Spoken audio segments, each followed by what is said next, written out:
Sir मी अहमदनगर जिल्ह्यातील संगमनेर तालुक्यातील मंगळापूर या गावचा आहे मूळचा आणि माझं शिक्षण BHMS MD होमिओपॅथिक पेडियाट्रिक्स याच्यात झालेलं आहे. तसंच मला वक्तृत्व स्पर्धांमध्ये वेगवेगळ्या भाग घेण्याची माध्यमिक आणि कॉलेजच्या याच्यात सवय होती. त्याचबरोबर चेस खेळणं आणि जिम आणि जॉगिंग करणं हे माझे छंद आहेत. सर गावाबद्दल, गाव हे 2000 ते 3000 लोकसंख्येचं गाव आहे. बाकी गावात सुविधा जास्त नाही आहेत, पोस्ट ऑफिस वगैरे सुविधा नाही आहेत. नुकतीच शाळा त्या ठिकाणी झालेली आहे. इतर सुविधांमध्ये तालुक्यांमध्ये शुगर फॅक्टरी सहकाराचा जिल्हा म्हणून ओळखलं जातं. प्रवरानगर सहकारी साखर कारखाना, त्याचबरोबर ऊस उत्पादक जिल्हा म्हणून ओळखला जातो. तुमच्या मागे जे 3 फोटो दिसतात त्यांच्याविषयी काही ते सांगा.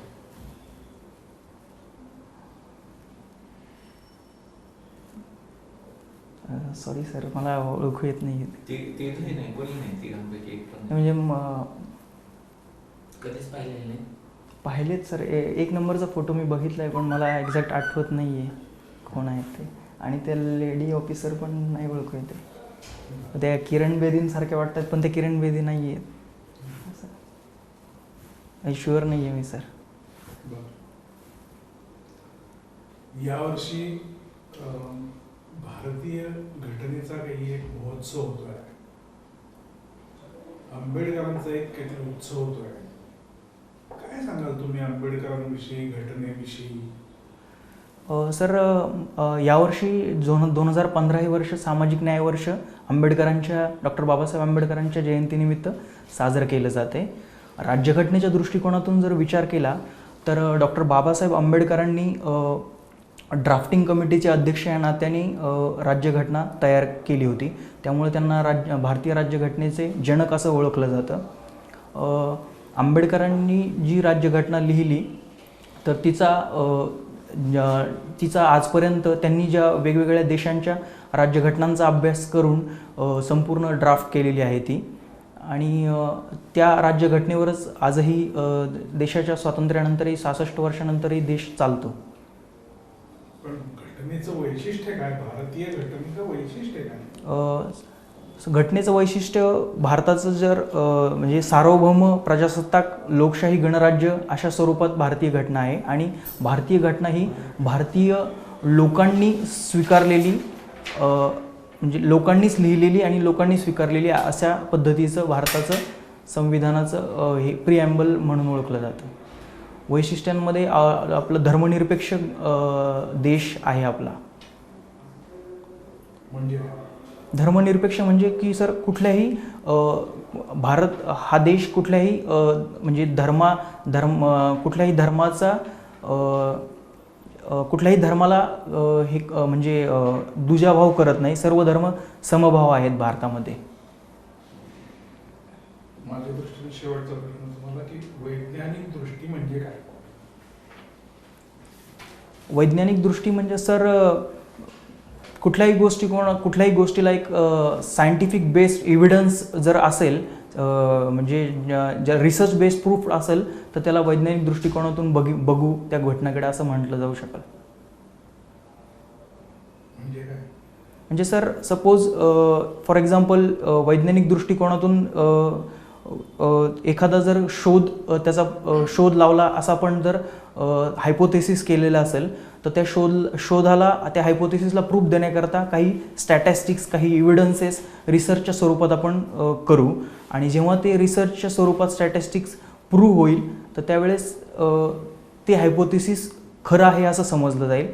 तर ती वैज्ञानिक दृष्टी होईल असं मला वाटतं. मुख्यमंत्र्यांच्या पत्नीला पुण्यामध्ये एका महाराजांनी हवेतून सोन्यातून अंगठी काढून दाखवली, हे वैज्ञानिक आहे का नाही? सर, माझ्या दृष्टिकोनातून जर विचारलं तर ते वैज्ञानिक नाही आहे, ते अंधश्रद्धेचा भाग आहे असं मी म्हणेल. म्हणजे तुमची दृष्टी आणि दुसऱ्यांची दृष्टी वेगळा फरक पडतो का? नाही सर, असं मला वाटतं नाही, पण अंधश्रद्धेचा तो भाग आहे असं मी म्हणेल. कॉन्स्टिट्यूशनच्या रिलेटेड सरांनी जे विचारलं त्याच्यामध्ये तुम्ही म्हणालात की इंडिया ॲज अ स्टेट सगळ्या रिलिजन्सला समभावाने बघतं, असं म्हणजे कसं? सेक्युलर असणे म्हणजे समभावाने बघणे म्हणजे सेक्युलर आहे का कॉन्स्टिट्यूशन मध्ये तसं? सर मला समजलं नाही. आपल्या राज्यघटनेमध्ये सगळ्या धर्माशी समभाव ठेवणे असं म्हटलेलं आहे का सेक्युलरिझमचं व्याख्या म्हणून? मग कुठल्याही धर्माला आपण प्रमोट करत नाही सर. असं म्हणजे जसं की सपोज फॉर एक्झाम्पल काही वर्षांपूर्वी नेपाळ हे हिंदू राष्ट्र म्हणून वर आलं होतं. बाकीचं समजा इस्लामिक रिपब्लिक ऑफ नाही ते ठीक आहे, तुम्ही एक्झॅक्टच बोला. ह्याच्यामध्ये आपलं सेक्युलर आहे असा अर्थ मग कुठल्या बेसिसवर घ्यायचं? सेक्युलर कशाला म्हणायचं? कुणालाही भारतामध्ये कुठल्याही धर्माला प्रचार प्रसार करण्याचं स्वातंत्र्य भारतीय राज्यघटनेने दिलेलं आहे. पण त्याचबरोबर कुणालाही बळजबरी करून किंवा धर्मात धर्म कन्व्हर्जन करू शकत नाही. म्हणजे प्रत्येक धर्माला सुरक्षितता दिलेली आहे आणि प्रत्येक धर्माचं प्रचार करण्याचं स्वातंत्र्य आहे सर, असं मला वाटतं. ठीक आहे. आपलं एज 30 आहे. Yes sir. आणि आता हा तुमचा कितवा इंटरव्ह्यू आहे? सर हा माझा आयोगाचा दुसरा इंटरव्ह्यू आहे. मागच्या वर्षी पण मी पास झालो होतो. ओके, मग मागच्या वेळी पोस्ट मिळाली? नाही सर, मला पोस्ट नाही मिळाली. ओके, आणि इंटरव्ह्यूला किती मार्क्स होते? सर मला इंटरव्ह्यूला 42 मार्क्स होते. मग ते कमी होते की जास्त? सर म्हणजे पोस्ट मिळण्याकरता मला 57 मार्क इंटरव्ह्यूला लागत होते. 15 मार्कांनी माझी पोस्ट गेली. ओके, 50पेक्षा कमी म्हणजे लेस दॅन ॲव्हरेज होते. तर काय तुमच्याकडून चुका झाला असा? सर म्हणजे ॲक्च्युली मी स्पर्धा परीक्षांच्या मुलांपासून म्हणजे कोणाच्याही कॉन्टॅक्टमध्ये नव्हतो, कारण मी स्वतः वैयक्तिक प्रॅक्टिस करत अभ्यास करतो. तर त्यामुळं मला सध्याचा लेटेस्ट ट्रेंड काय चाललेले आहेत इंटरव्ह्यूमध्ये किंवा कुठले पॅनल कशा प्रकारे प्रश्न विचारले जातात आणि याच्या अगोदर कधीही मी इंटरव्ह्यू दिलेले नसल्यामुळे माझा स्वतःचा एक्सपिरियन्स थोडा कमी पडला असं मला वाटतं. तुम्ही कुठे प्रॅक्टिस करता? सर मी पिंपरी चिंचवडमध्ये सध्या टेम्पररी राहायला आहे. तर मग तिथंच प्रायव्हेट ओपीडीत मी स्वतः प्रॅक्टिस करतो. तुम्ही ऑलरेडी डॉक्टर आहात आणि मग तरी इकडे काय आहे सर्व्हिसमध्ये? सर मी ग्रॅज्युएशनपर्यंत ही ठरवलेलंच नव्हतं. मी डॉक्टरच प्रॅक्टिस करणार होतो, परंतु MD करत असताना मी ॲक्च्युली बीडला सोनाजीराव क्षीरसागरन यांचं मेडिकल कॉलेज आहे, त्या ठिकाणी मी MD करत होतो. तर त्यावेळेस जे NRHMचे जे स्कीम्स गव्हर्नमेंट राबवत होतं, तर त्या स्कीम्समध्ये मी एक डॉक्टर म्हणून पार्टिसिपेट करत होतो.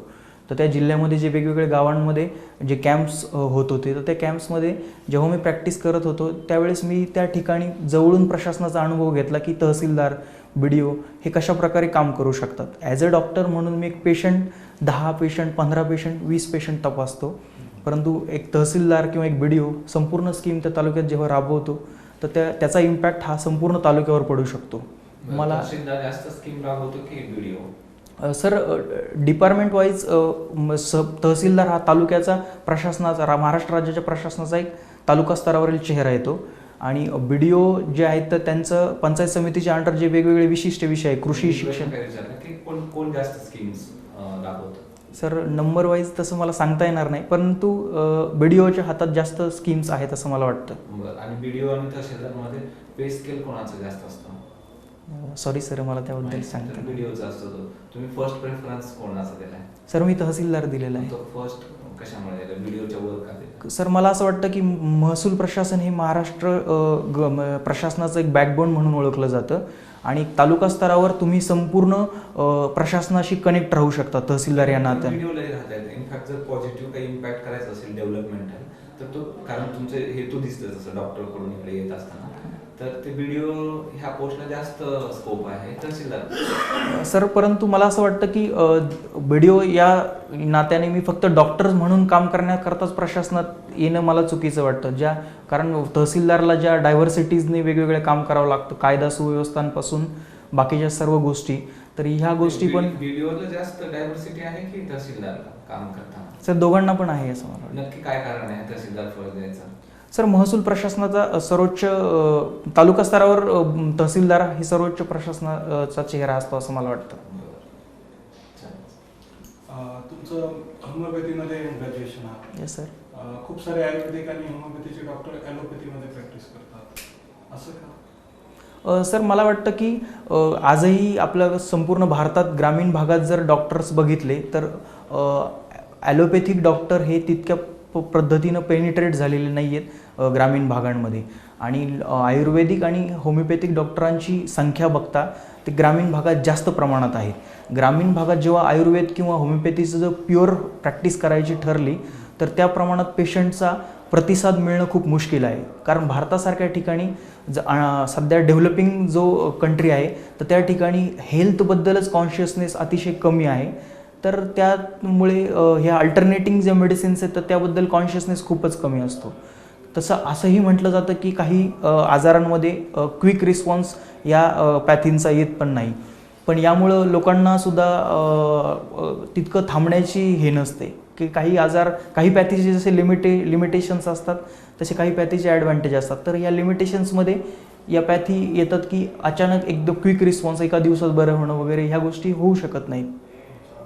होमिओपॅथीचं असं ऐकण्यात येतं की लोकांमध्ये लोक म्हणतात की होमिओपॅथीच्या ज्या गोळ्या खातो आपण त्याने खूप वेळानंतर माणूस बरा होतो, ॲलोपॅथीमध्ये पटकन बरा होतो. सर मी तर होमिओपॅथीचा अवेअरनेस कमी आहे का होमिओपॅथीमध्ये लिमिटेशन आहे, काय वाटतं तुम्हाला? सर ॲक्च्युली होमिओपॅथीचा अवेअरनेस हा आत्ता वाढायला लागलेला आहे. कारण होमिओपॅथी जसं ज्या प्रमाणात आयुर्वेद हे भारताचं ओरिजिनमधून आलेलं आहे तसं होमिओपॅथिक हे ओरिजिन जर्मन देशातून आलेलं आहे. 1796 साली तिथं ओरिजिनेट झाल्यानंतर तिचा प्रसार हळूहळू जगभर झाला आणि नंतर तो भारतात आला. सुरुवातीपासूनच आयुर्वेदात असल्यामुळे की होमिओपॅथीचं जास्त प्रसार झालेला नव्हता. दुसरी गोष्ट की जसं मी म्हटलं सर, हेल्थबद्दल कॉन्शियसनेस लोकांमध्ये कमी असतो. म्हणजे ॲलोपॅथीचेही मेडिसिन घेण्यासाठी लोक टाळाटाळ करतात. त्याच पद्धतीनं होमिओपॅथीकडं, परंतु आत्ता शहरांमध्ये जास्तीत जास्त सुरुवात झालेली आहे. लोक होमिओपॅथीकडे वळायला लागलेले आहेत. होमिओपॅथीच्या रिस्पॉन्सबद्दल सर काही मी जसं म्हटलं की प्रत्येक पॅथीचे लिमिटेशन्स असतात तसं होमिओपॅथीचे पण लिमिटेशन्स आहेत आणि हे मान्य करायला हरकत नाही. तर हे मला एक लाईनमध्ये होमिओपॅथीचं युनिकनेस सांगा, वैशिष्ट्य एक लाईनमध्ये कम्पेअर्ड टू अदर आयुर्वेदिक आणि ॲलोपॅथी सोडून what is the unique characteristics of homeopathy? Sir असं म्हटलं जातं सर आपण एक लाईनमध्ये इंग्लिशमध्ये जर बोलायचे, any drug substance that is capable of producing symptoms in a healthy person will remove the same when seen in a disease person, असं होमिओपॅथीबद्दल म्हटलं जातं. हे तर सगळ्यांच्याच बाबतीत लागू पडतं. होमिओपॅथीचं असं खास वैशिष्ट्य असं काय, असं तुम्ही काही सांगा? सर खास वैशिष्ट्य म्हटलं तर मेडिसिन्स आमचे स्वीट्स असतात. जे बाकीच्या मेडिसिन्सपेक्षा जे छोटे मुलं घेऊ शकतात. सर माझे दोन शेवटचे प्रश्न आहेत, छोटेच आहेत ते. शिवाजी महाराजांविषयी तुम्ही काय वाचलंय? सर शिवाजी महाराजांविषयी मी फार कमी वाचलेलं आहे, हे मी मान्य करतो. पण जे पण मी वाचलं की हिंदवी स्वराज्याची स्थापना ज्यांनी केली तर ते शिवाजी महाराज होते. त्यापूर्वी शिवचरित्र वाचलेलं आहे? सर मी नाही वाचले. ओके. नंबर 1, जनगण मन कोणी लिहिले? सर जनगण मन रवींद्रनाथ टागोरांनी लिहिलेलं आहे. ठीक. तुम्ही काय सांगा? गेल्या 15 दिवसापूर्वी किंवा 1 महिन्याभरामध्ये WHO ने एका रोगाच्या विषयी अलार्म हे दिलेले. कोणता रोग आहे तो? सर झिका व्हायरस त्याचं नाव आहे. काय नेमकं काय आहे त्या रोग? सर झिका व्हायरस हे याचं ओरिजिन 1952 साली युगांडाचा झिका नावाचं फॉरेस्ट होतं, त्या ठिकाणावरून हा आजार पसरला असं समजलं जातं. ह्या आजाराचे सिमिलर लक्षणं हे चिकनगुनिया किंवा डेंग्यू या आजारांसारखे असतात. डेंग्यूपेक्षा हा हार्मलेस समजला जात होता आजपर्यंत, परंतु सध्याच्या लेटेस्ट काही रिसर्चनुसार असं लक्षात आलेलं आहे की हा आजार जर प्रेग्नंट महिलांना जर इन्फेक्ट करत असेल हा व्हायरस, तर त्यामुळं जे होणारे मुलं जे जन्माला येतात तर त्यांच्यामध्ये मायक्रोसेफॅली म्हणजे लहान डोकं असतं असं म्हटलं जातं. तर त्यामुळं हा एक काळजीचं कारण झालेलं आहे सध्याच्या घडीला. आता तुम्ही म्हणता डेंग्यू, चिकनगुनिया आणि ह्या तिन्ही आजारांच्यासाठी एकच काहीतरी कारणीभूत आहे याच्यामध्ये काय? सर एक म्हणजे एडिस इजिप्ती नावाचं मॉस्किटो आहे, तर तो एक व्हेक्टर म्हणून काम करतो या आजारामध्ये. तिन्ही याच्यामध्ये? Yes sir. भारतासाठी काळजी करण्याचं कारण आहे का याच्यामध्ये? भारतामध्ये सर पूर्वीपासूनच म्हणजे झिका व्हायरस होता लॅटंट फेजमध्ये असं म्हटलं जायचं, परंतु सध्याच कारण त्याचे काळजी करण्याचं कारण असं की जर तो प्रेग्नेंट वुमनला इन्फेक्ट झाला तर हे जे बाकीचे लेटेस्ट कॉन्सिक्वेन्सेस होतात तर ते काळजी करण्यासारखे आहेत. NPA काय ऐकले तुम्ही? NPA सर बँकिंग सेक्टर्समध्ये NPA नॉन परफॉर्मिंग ॲसेट्स नावाची टर्म यूज केली जाते. तर यामध्ये जर एखाद्या कर्जदाराने सलग 3 महिने जर कर्ज भरलेलं नसेल तर तो ॲसेट्स हा NPA म्हणून गणला जातो. त्या संदर्भात काय केली जाते, उपाययोजना काय केली? सर वेगवेगळ्या पद्धतीच्या उपाययोजना करतात. त्यामध्ये ॲसेट रिकन्स्ट्रक्शन कंपन्या आहेत. तर त्या ॲसेट रिकन्स्ट्रक्शन कंपन्यांकडे काही काळानंतर NPAs ट्रान्सफर केले जाऊ शकतात. हा एक ऑप्शन्स आहे. दुसरा ऑप्शन्स लिगली ज्या म्हणजे व्यक्तीनं लोन घेतलेलं आहे तर त्यांनी मॉर्गेज म्हणून काही वस्तू ठेवलेल्या असतात.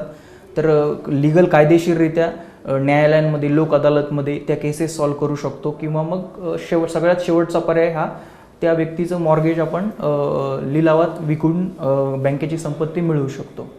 NPA संदर्भात आता 15 दिवसापूर्वी RBIने जे काही हे केले की कित्येक लाखो कोटींचं आपलं कर्ज व्यव केलेलं आहे, त्या संदर्भात काय उपाययोजना करता येतील आपल्याला? सर लेटेस्टमध्ये RBIचे नॉर्म्सबद्दल मला माहीत नाही.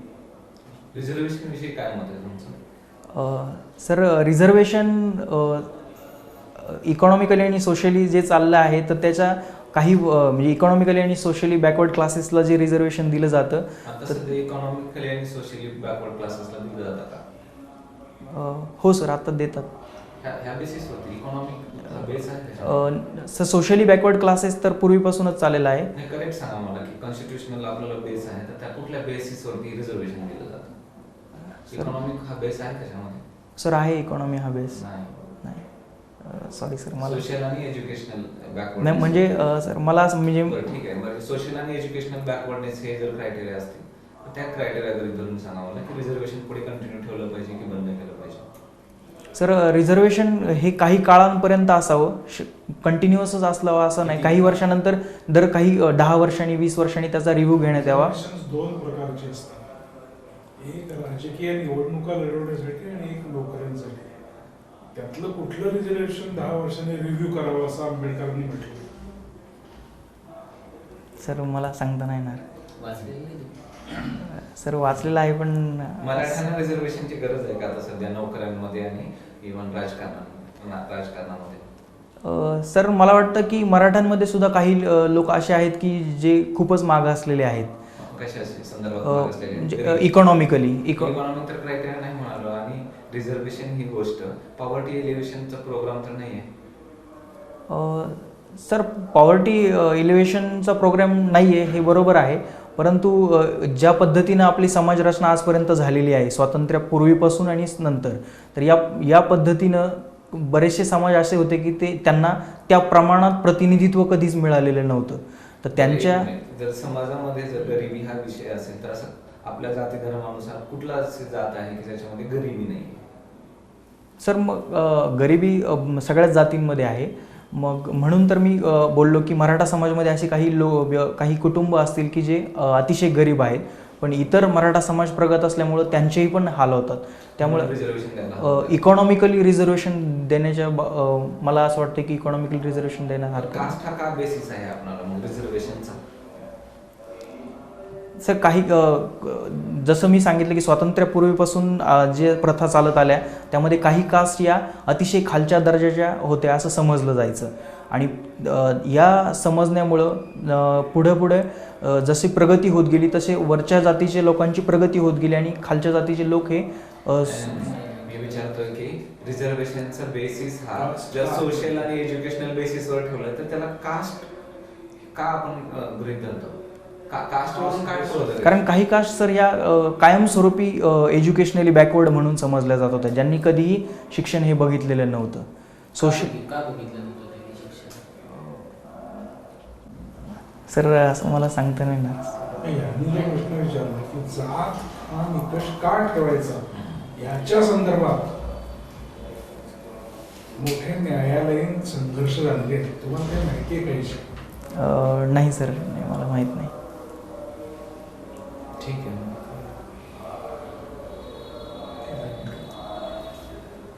चालेल Niketa. Okay, thank you sir. Thank you sir. Mark द्याल स्वतःच द्यायची वेळ आली तर प्रामाणिकपणे. सर असं सांगता नाही येणार, पण म्हणजे मला असं वाटतं कंटेंट माझा कमी आहे अजून. नाही ते बाकीचं नका तुम्ही इथून सुरुवात करा. एक्झॅक्ट बोलायचं. मी काय म्हणालो 50% सर मिळालं. हां तर ओके. तुमच्या काय चुका झाल्या असलं वाटतं? कंटेंट माझा कमी आहे असं मला वाटतं.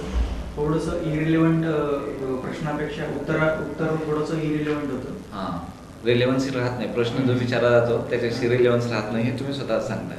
तर हे मेजर आमचं ऑब्झर्वेशन आहे की विचारलं एक क्वेश्चन असतो आणि तुम्ही ते बीटिंग अबाउट द बुश म्हणतात ना, हा. तसं गोल गोल फिरणं असं एक्झॅक्टली विचारलं त्याचंच उत्तर द्या.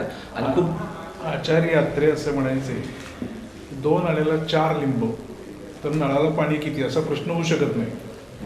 मला लक्षात समजला ठेवा. नसेल तर प्रश्न विचारून घ्या प्रत्येकदा. पण इरिलेव्हंट बोलाल ना की त्यातून पुन्हा लिंक चालू होती प्रश्नांची. म्हणजे पुन्हा तुम्ही होमिओपॅथीचा अडचण- एक सहज क्वेश्चन विचारला ते तर तुम्ही त्याचं ओरिजिन कधी कुठे झालंय हे सांगत होता. अननेसेसरी युनिक कॅरेक्टरिस्टिक आणि होमिओपॅथीचं युनिक कॅरेक्टरिस्टिक म्हणजे तुमच्या पर्सनॅलिटीनुसार तुमच्यावर ते औषध दिलं जातं. हां.